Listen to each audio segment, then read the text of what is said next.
How to create Cash App account. Creating a Cash App account is a fairly simple process. All you have to do is simply go ahead and then launch your Cash App on your primary device first. Once you've done that, these are the options that you will be able to see.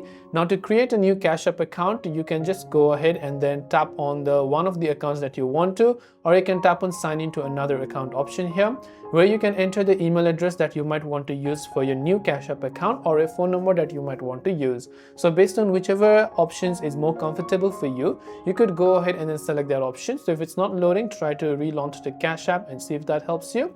Now you need to have a US mobile number or an email address in order to be able to create a Cash App account, or if you don't have mobile number, for now you can simply start with your email address and just choose the email you want to use. After that, it will ask you for a couple of other verifications that is pretty much self-explanatory, which can be used to fill up all of your required information like your first name, last name, addresses, and so on. And once you've done that, you can tap the next option to follow up with a couple of instructions to finish creating your Cash App account. That's all for this video. If you have any questions, feel free to leave them down below. Thanks for watching and see you soon in the next video.